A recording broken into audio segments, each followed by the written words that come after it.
जय हिंद बच्चों, myself Seema Saljanand. Thanks for come to my channel Sai basics zoology. तो बच्चों, इंसेक्ट मेटामॉर्फोसिस का पार्ट 1 हमारा हो चुका था, जिसमें मैंने आपको कितने टाइप्स ऑफ मेटामॉर्फोसिस इंसेक्ट में होते हैं वो ऑलरेडी मैंने डिस्कस कर दिया था। अभी का टॉपिक पार्ट 2 है, जिसमें हम हार्मोनल कंट्रोल देखेंगे, क्योंकि हमारे सिलेबस का टॉपिक था insect Metamorphosis and it's hormonal control. तो एक ही लार्ज वीडियो बनाने से बेटर है कि पार्ट 1 और पार्ट 2 हम देखेंगे और बहुत अच्छे से क्लैरिटी के साथ देखेंगे।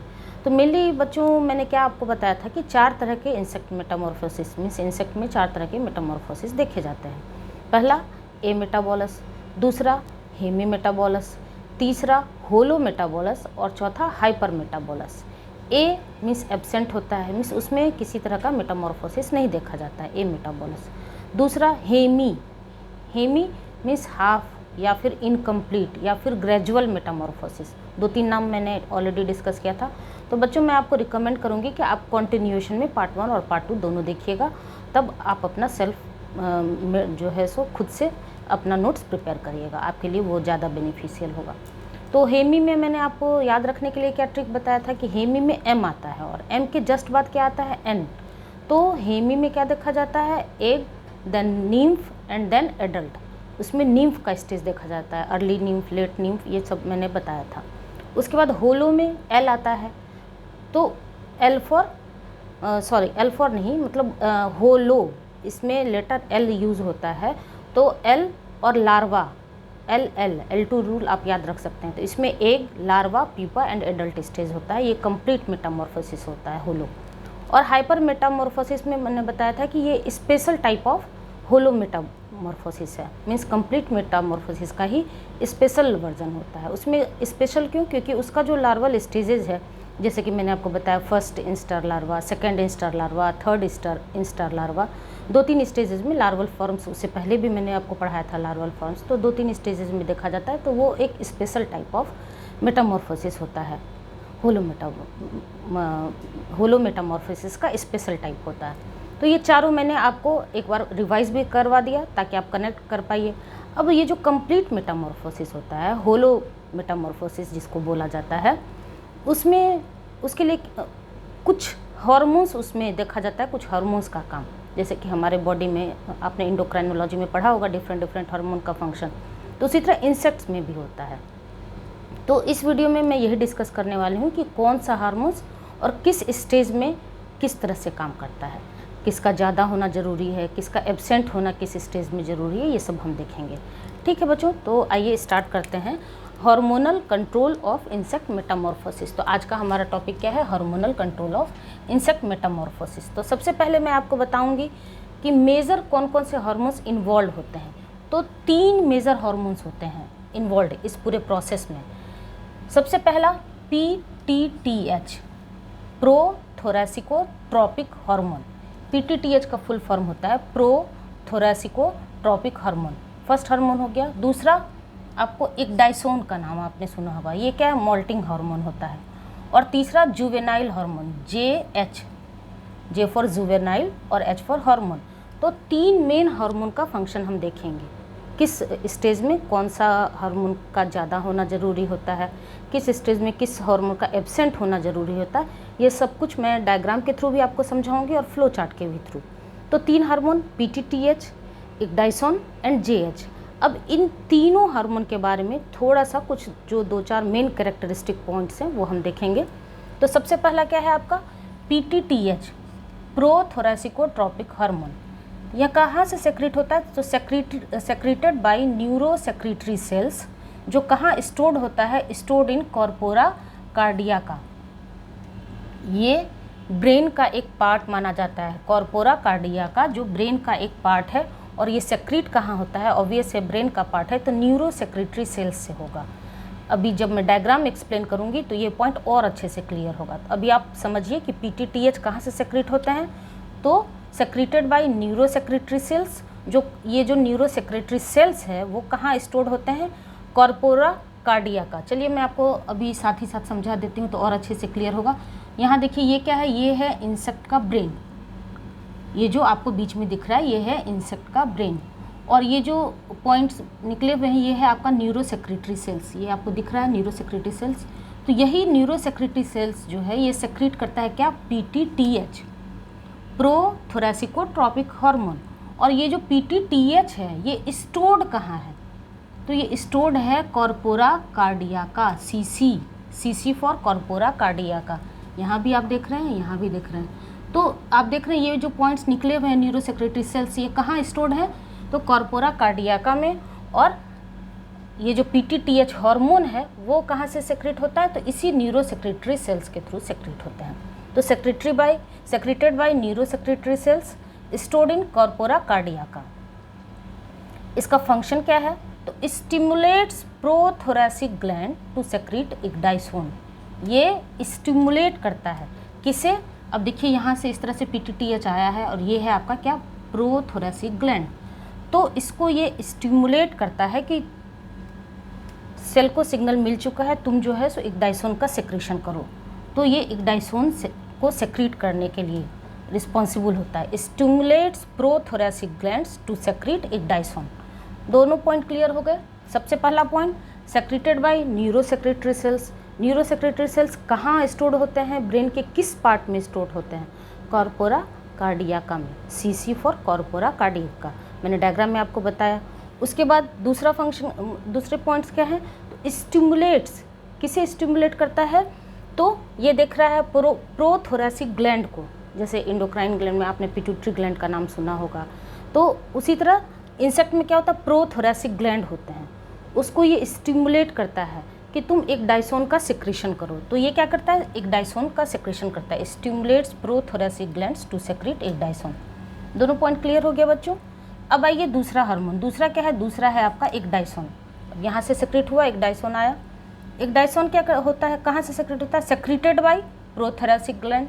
ये जो एक डाइसोन है ये कहाँ से सेक्रेट हो रहा है, प्रोथोरेसिक ग्लैंड से सेक्रेट हो रहा है। PTTH कहाँ से सेक्रेट हो रहा है, न्यूरोसेक्रेटरी सेल्स से सेक्रेट हो रहा है।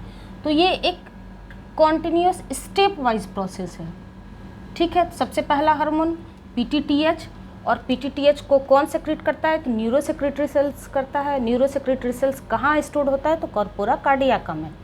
उसके बाद ये जो PTTH है वो क्या करता है, प्रोथोरेसिक ग्लैंड को स्टिमुलेट करता है कि तुम एक डाइसोन का सेक्रेशन करो। तो एक डाइसोन कहाँ से सेक्रेट हो रहा है, प्रोथोरेसिक ग्लैंड से, secreted bye prothoracic glands. Initiates moulting, जिसे आप इग्डाइसिस भी बोला जाता है, यही इनिशिएट करता है मॉल्टिंग को। मॉल्टिंग क्या होता है, मैंने आपको लास्ट वीडियो में बताया था, इसीलिए मैं बच्चों बोलती हूँ कि आप रिकमेंड करती हूँ कि आप कंटिन्यूएशन में वीडियोस देखा कीजिए। आपको मैंने मॉल्टिंग के बारे में बताया था कि शेडिंग ऑफ एक्सोस्केलेटन। अब ये शेडिंग ऑफ एक्सोस्केलेटन क्या होता है, तो इंसेक्ट का जो एक्सोस्केलेटन है वो थोड़ा हार्ड सरफेस होता है, तो एक स्टेज से दूसरे स्टेज में जाने के लिए वो मॉल्टिंग प्रोसेस का हेल्प लेता है, अपने एक्सोस्केलेटन को हटा देता है। क्यों हटाता है, क्योंकि डिपेंड करता है कि उसका हैबिटेट कैसा है, उसको अब किस हैबिटेट में अपने आप को सर्वाइव रखना है, सर्वाइवल के लिए वो यूज़ करता है, ठीक है। तो इनिशिएट्स मॉल्टिंग, जिसे हम इग्डाइसिस के नाम से भी जानते हैं। ऑब्वियस है कि इग्डाइसोन हार्मोन है, तो इग्डाइसोन से आपको इग्डाइसिस याद रहेगा, और इग्डाइसिस को ही क्या बोला जाता है, मॉल्टिंग भी बोला जाता है। After activation it converts into 20 hydroxy ecdysone. जब ये इसका जो इग्डाइसोन का एक्टिव फॉर्म होता है क्या बच्चों, 20 हाइड्रोक्सी, याद रखिएगा इग्डाइसोन, 20 हाइड्रोक्सी इग्डाइसोन, ये इसका एक्टिव फॉर्म है, क्योंकि मेन रोल जो है वो इग्डाइसोन का ही होता है।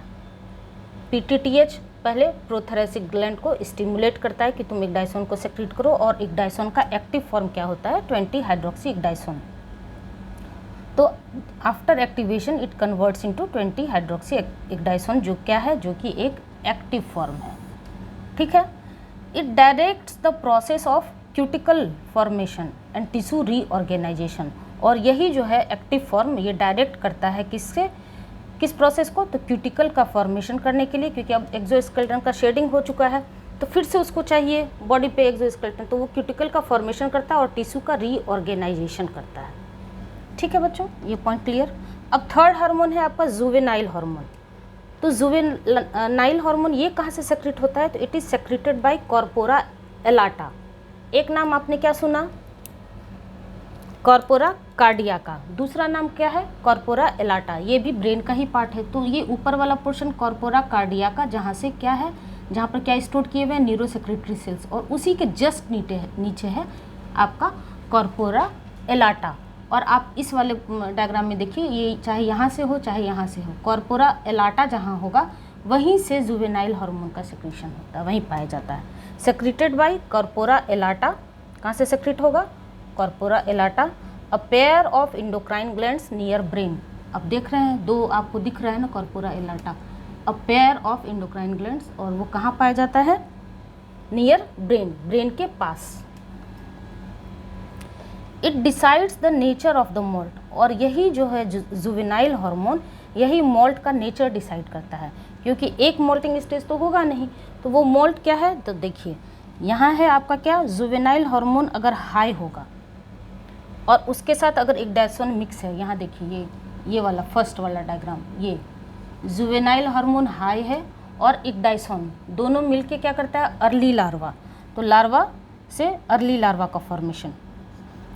उसके बाद दूसरा देखिए जुवेनाइल हार्मोन कम हो रहा है, ये जो एरो है ये हाई का है और ये जो एरो है ये लो का है, this is for high and this is for low.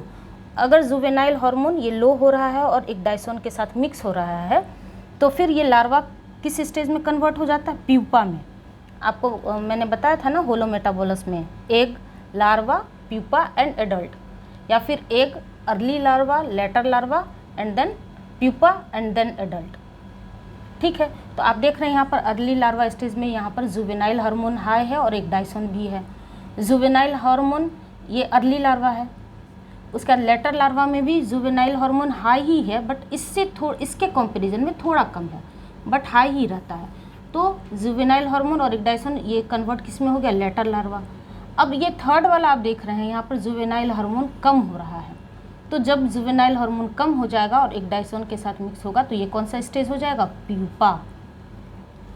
तो आप देख रहे हैं जुवेनाइल हार्मोन यहाँ कम हो रहा है प्लस इक्डाइसोन, तो क्या हो जा रहा है कन्वर्ट, लार्वा प्यूपा में कन्वर्ट हो रहा है। और उसके बाद जुवेनाइल हार्मोन बिल्कुल ही नहीं पाया जाएगा, नो जुवेनाइल हार्मोन, केवल इक्डाइसोन अगर प्रेजेंट होगा तो ये प्यूपा किस में कन्वर्ट हो रहा है, एडल्ट में। यहाँ देख रहे हैं जुवेनाइल हार्मोन बिल्कुल भी नहीं है और केवल इक्डाइसोन है, तो ये किस स्टेज में कन्वर्ट हो रहा है, एडल्ट में। तो ये इस तरह का लाइफ साइकिल जो है इंसेक्ट मेंटेन करता है। इंसेक्ट मेटामॉर्फोसिस में ये 3 हार्मोन का फंक्शन मैंने आपको बताया, PTTH, ecdysone and juvenile hormone. Juvenile hormone और इक्डाइसोन मिलके जो है मोल्टिंग स्टेज का डिसाइड करता है। अगर जुवेनाइल हार्मोन बहुत ज़्यादा है तो लार्वा कन्वर्ट होता है अर्ली लार्वा स्टेज में, इसीलिए लार्वा अर्ली लार्वा। उसके बाद ये लार्वा जो है अर्ली लार्वा, यहाँ पर आप लिख सकते हैं अर्ली लार्वा एंड ये लेट लार्वा। उसके बाद जब जुवेनाइल हार्मोन कम हो जाएगा, ये वाला स्टेज देखिए, जुवेनाइल हार्मोन जब कम हो जाएगा तो कौन सा स्टेज होगा, लार्वा कन्वर्ट हो जाएगा, ये जो लेटर लार्वा है वो कन्वर्ट हो जाएगा प्यूपा में। उसके बाद एडल्ट में जाने के लिए क्या होगा, वहाँ पर जुवेनाइल हार्मोन होगा ही नहीं, बिल्कुल एब्सेंट देखा जाएगा, केवल इक्डाइसोन देखा जाएगा। तो अब ये डायग्राम आपको क्लियर हो गया, ये सारे पॉइंट्स क्लियर हो गए, तीनों हार्मोन्स कौन कौन से हैं, इनके फंक्शंस क्या क्या हैं। डायग्राम को मैं एक बार और एक्सप्लेन कर देती हूँ। ये आपका ब्रेन है, किसका, इंसेक्ट का। वहाँ पर आप देख रहे हैं न्यूरो सेक्रेटरी सेल्स कहाँ स्टोर्ड है, कॉर्पोरा कार्डियाका में, सीसी फॉर कॉर्पोरा कार्डियाका। उसी के जस्ट नीचे कॉर्पोरा एलाटा भी पाया जाता है, बट फंक्शन स्टार्ट कहाँ से होता है, कॉर्पोरा कार्डियाका से। तो यहाँ से ये जो न्यूरो सेक्रेटरी सेल्स है वो क्या सेक्रेट करता है, पीटीटीएच, प्रोथोरेसिकोट्रोपिक हार्मोन। ये प्रोथोरेसिकोट्रोपिक हार्मोन है, तो किसको स्टिमुलेट करता है, प्रोथोरेसिक ग्लैंड को। स्टिमुलेट करने के बाद क्या करता है, इक्डाइसोन सेक्रेट करता है। इक्डाइसोन और यहाँ पर जुवेनाइल हार्मोन का फंक्शन देखा जाता है। तो अब ये इक्डाइसोन तो ठीक है प्रोथोरेसिक ग्लैंड से आ रहा है, बट जुवेनाइल हार्मोन कहाँ से आ रहा है, तो जुवेनाइल हार्मोन आपका आ रहा है कॉर्पोरा एलाटा से। तो अगर जुवेनाइल हार्मोन बहुत हाई अमाउंट में हो और इक्डाइसोन हो तो आपको अर्ली लार्वा स्टेज दिखेगा। उसके बाद जुवेनाइल हार्मोन जैसे जैसे प्रोसेस आगे बढ़ेगा बच्चों, तो जुवेनाइल हार्मोन का जो अमाउंट है वो धीरे धीरे कम होता जाता है। तो उसके बाद जुवेनाइल हार्मोन यहाँ पर बहुत ज़्यादा हाई है, उसके बाद उस हाई ही रहता है, बट इसके कंपैरिजन में थोड़ा कम। सपोज़ कीजिए आपके पास 100 रुपया है और आपके भाई के पास 50 रुपीज़ है, तो पैसे तो उसके पास भी है 50 और पैसे आपके पास भी है 100। 100 ज़्यादा है और 50 उससे थोड़ा कम है, ऐसा तो नहीं है कि बिल्कुल भी नहीं है। तो ठीक उसी तरह यहाँ पर ये 100% अगर मान लीजिए जुवेनाइल हार्मोन याद रखने के लिए, तो यहाँ पर जुवेनाइल हार्मोन 50% हो जाते हैं। यहाँ पर फिर जुवेनाइल हार्मोन 25% हो जा रहा है प्यूपा स्टेज में, और एडल्ट स्टेज में पहुँचने से पहले जुवेनाइल हार्मोन बिल्कुल ज़ीरो ही हो जाता है। याद रखने के लिए आप याद रख सकते हैं, यहाँ पर जुवेनाइल हार्मोन आपको 100% पाया जा रहा है तो अर्ली लार्वा। उसके बाद जुवेनाइल हार्मोन का अमाउंट जो है वो कम हो रहा है, अगर वो 50% हो रहा है तो वो क्या हो जाएगा, later larva. Early larva convert हो जाएगा लेटर लार्वा में। उसके बाद 50% से ये क्या हो जाएगा, 25% पे आ जाएगा, कम हो जाएगा बिल्कुल भी। तब क्या होगा, प्यूपा स्टेज। और जब बिल्कुल ही जुवेनाइल हार्मोन नहीं होगा तो वो एडल्ट में कन्वर्ट हो जाएगा। क्लियर है? तीनों हार्मोन और उसके फंक्शंस विथ डायग्राम। बच्चों 1 से 2 बार अगर ध्यान से आप वीडियो सुन लीजिएगा तो मैं आपको 100% एश्योर करती हूँ। बट हाँ, ये बात भी है विथ कंसंट्रेशन के साथ, मतलब कंसंट्रेट होकर अगर ध्यान से सुनिएगा तो आपको 2-3 बार वीडियो सुनते सुनते ही याद हो जाएगा, क्योंकि लैंग्वेज भी मेरा बहुत सिंपलेस्ट होता है। और चूँकि हम जूलॉजी के टीचर हैं, आप जूलॉजी के स्टूडेंट हैं, और जूलॉजी सब्जेक्ट का मेन कैरेक्टरिस्टिक ही है डायग्राम, तो मेरी कोशिश होती है, इसी वजह से थोड़ा कंटेंट ज़्यादा आपको भरा भरा लगता है, क्योंकि विदाउट डायग्राम मैं नहीं चाहती हूँ किसी भी टॉपिक को एक्सप्लेन करना, तो इसलिए। और एक ही स्लाइड पे कंटेंट भी डायग्राम भी सब कुछ करने में थोड़ा सा भरा भरा लगता है, बट अगर आप ध्यान से सुनिएगा तो एक एक पॉइंट आपका क्लियर होता चला जाएगा। ठीक है, अब जो ये तीनों हार्मोन हुआ और इसके डायग्राम के बारे में आपने देख लिया, अब मैं एक आपको फ्लो चार्ट प्रोवाइड कर रही हूँ। उस फ्लो चार्ट में हम देखेंगे हार्मोनल सीक्वेंस। तो अब देखिए यहाँ पर क्या है, hormonal sequence in insect Metamorphosis. ठीक है, वैसे तो मैंने सारा सीक्वेंस बता दिया है, बट आप लैंग्वेज के फॉर्म में देख सकते हैं। तो सबसे फर्स्ट देखिए, neurosecretory cells in the brain release PTTH. सबसे पहला पॉइंट आप देखें, 2-3 बार तो मैं बता चुकी हूँ, न्यूरो सेक्रेटरी सेल्स कहाँ पाया जाता है, कॉर्पोरा कार्डियाका में। और कॉर्पोरा कार्डियाका क्या है, ब्रेन का पार्ट है। तो ये न्यूरो सेक्रेटरी सेल क्या सेक्रेट करता है, PTTH. Neurosecretory cells in the brain release PTTH. Second point, PTTH stimulates prothoracic glands to secrete ecdysone. अब ये पीटीटीएच जो है ये प्रोथोरेसिक ग्लैंड को स्टिमुलेट करता है कि तुम इग्डाइसोन सेक्रेट करो, तो इग्डाइसोन सेक्रेट हुआ। अब इस इग्डाइसोन का एक्टिव फॉर्म होता है। जब ये इग्डाइसोन इनएक्टिव फॉर्म में रहेगा तो कोई काम नहीं करेगा, कोई फंक्शन परफॉर्म नहीं करेगा। बट इसका एक्टिव फॉर्म क्या होता है, 20 हाइड्रोक्सी इग्डाइसोन। यहाँ पर मैंने बताया, तो ecdysone convert to its active form 20 hydroxy ecdysone. It initiate molting, और तब जब एक्टिव फॉर्म होगा, जब एक्टिव फॉर्म होता है तब इनिशिएट करता है moulting. Initiate moulting and stimulate gene expression. Stimulate gene expression, नाम क्या है, जीन। जीन क्या होता है, जीन क्या होता है, functional segment of DNA. Functional segment of DNA क्यों बोल रहे हैं, क्योंकि सपोज कीजिए ये डीएनए है, आपको पता है डीएनए से आरएनए बनता है, आरएनए से प्रोटीन बनता है। तो डीएनए से आरएनए बनने का प्रोसेस क्या होता है, ट्रांसक्रिप्शन। आरएनए से प्रोटीन बनने का प्रोसेस क्या होता है, ट्रांसलेशन। और तब यही प्रोटीन जो है कोई भी फंक्शन परफॉर्म करता है। आपके बॉडी में अलग अलग सेल्स अलग अलग प्रोटीन का काम होता है। लीवर में अलग प्रोटीन काम करता है, लंग्स में अलग प्रोटीन काम करता है, हर एक जगह। तो ठीक इसी तरह इंसेक्ट्स में भी होता है। और तब वो जो प्रोटीन अपना एक्सप्रेशन शो करता है उसी को क्या कहते हैं, जीन एक्सप्रेशन। बहुत जगह आप देखेंगे कि ट्रांसक्रिप्शन को फर्स्ट जीन एक्सप्रेशन भी बोला जाता है और ट्रांसलेशन को सेकंड जीन एक्सप्रेशन भी बोला जाता है। तो यहाँ पर क्या होता है, स्टिमुलेट जीन एक्सप्रेशन। उसके बाद फोर्थ पॉइंट में क्या है, interplay between ecdysone and juvenile hormone. अब ये जो इग्डाइसोन है और जुवेनाइल हार्मोन, तो ये जुवेनाइल हार्मोन कहाँ से सेक्रेट हो रहा है, कॉर्पोरा एलाटा से। कॉर्पोरा एलाटा भी क्या है, ब्रेन का ही पार्ट है। तो आप देख रहे हैं कॉर्पोरा कार्डियाका के जस्ट नीचे कॉर्पोरा एलाटा है, वहाँ से आपका जुवेनाइल हार्मोन सेक्रेट हो रहा है। तो आप क्या देख रहे हैं, अकेले जुवेनाइल हार्मोन तो काम नहीं कर रहा है, interplay between juvenile hormone and ecdysone. आपने देखा यहाँ पर अगर जुवेनाइल हार्मोन बहुत हाई अमाउंट में प्रेजेंट है इक्डाइसोन के साथ तो लार्वा स्टेज हो जाएगा।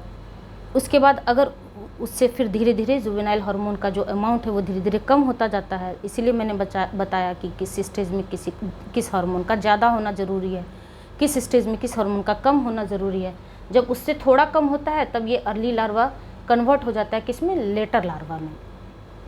उसके बाद जब बिल्कुल ही कम हो जाता है जुवेनाइल हार्मोन तब इक्डाइसोन के साथ मिलके किस स्टेज में पहुंच जाता है, प्यूपा में। और जब जुवेनाइल हार्मोन बिल्कुल ही एब्सेंट हो जाता है, केवल इक्डाइसोन प्रेजेंट होता है, तब एडल्ट फॉर्म में कन्वर्ट होता है।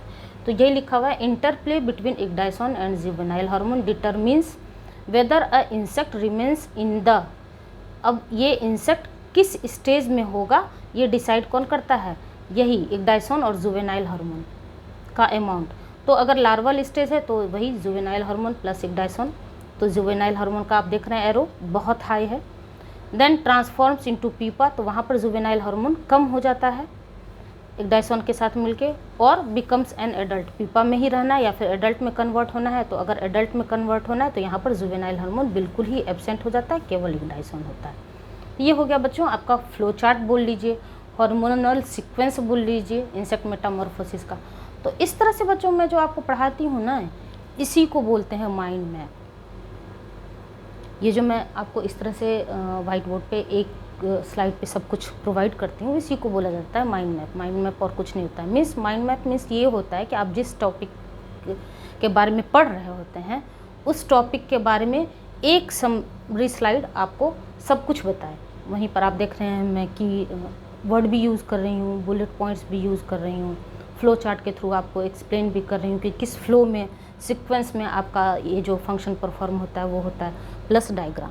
यही क्या है आपका माइंड मैप। तो ये हो गया आपका क्या, hormonal control of insect Metamorphosis, जो इंसेक्ट मेटामॉर्फोसिस का पार्ट 2 है। ठीक है बच्चों, तो आर्थ्रोपोडा अब मैं एंड कर रही हूँ अभी, क्योंकि protozoa, porifera, coelenterata, platyhelminthes, annelida and arthropoda, इतने फाइलम्स मैं कवर कर चुकी हूँ। तो मैं चाहती हूँ कि अब पहले आप इतना पढ़िए, अच्छे से कॉन्सेप्ट गेन करिए। इसके बाद मैं सोच रही हूँ कि जो मोलस्का और इकाइनोडर्माटा जो 2 फाइलम और हैं वो अभी मैं आपको नहीं पढ़ाऊँगी। पहले आप इतना फाइलम पढ़िए, कॉन्सेप्ट गेन करिए, अपना सेल्फ मेड नोट्स बनाइए। तो मैं सोच रही हूँ दूसरा पेपर साइटोजेनेटिक्स, जो कि बीएससी में भी पढ़ना है फर्स्ट सेमेस्टर वालों को और एमएससी फर्स्ट सेमेस्टर वालों को भी पढ़ना है। तो वो कुछ कुछ क्या ऑलमोस्ट 50 to 60% टॉपिक कॉमन है, तो वो मैं पढ़ाऊँगी। तो बीएससी वालों की भी हेल्प हो जाएगी, आप लोग की भी। तो मैं सोच रही हूँ कि साइटोजेनेटिक्स पेपर ही स्टार्ट करूँ। ठीक है बच्चों, तो मैं साइड हो रही हूँ, आप स्क्रीनशॉट ले सकते हैं। और एंड करने से पहले मैं आपको बता देना चाहती हूँ कि आप मास्टर्स के स्टूडेंट हैं और अगर आप रिसर्च फील्ड में जाना चाहते हैं या फिर असिस्टेंट प्रोफेसर बनना चाहते हैं तो आपको CSIR नेट लाइफ साइंस के नाम से एग्ज़ाम होता है, SET life science state eligibility test के नाम से एग्जामिनेशन होता है, गेट का एग्ज़ाम होता है, ICMR होता है, DBT JRF का एग्जामिनेशन होता है। तो आप स्मार्ट वे में अपनी तैयारी यहाँ से स्टार्ट कर सकते हैं। अब ये जो नॉन कोऑर्डिनेट वाला पोर्शन है, ये वाला जो पेपर है फर्स्ट पेपर, तो नॉन कोऑर्डिनेट में से बहुत ज़्यादा क्वेश्चन नहीं होता है, 1-2 क्वेश्चन होता है लाइफ साइंस के एग्जामिनेशन में। बट इसके बाद जो मैं पेपर स्टार्ट करूँगी साइटोजेनेटिक्स वगैरह, तो ये सब अगर साथ में आप प्रिपरेशन स्टार्ट कर दीजिएगा अभी से भी, क्योंकि 4 सेमेस्टर है मास्टर्स में, first semester, second semester, third semester and fourth semester.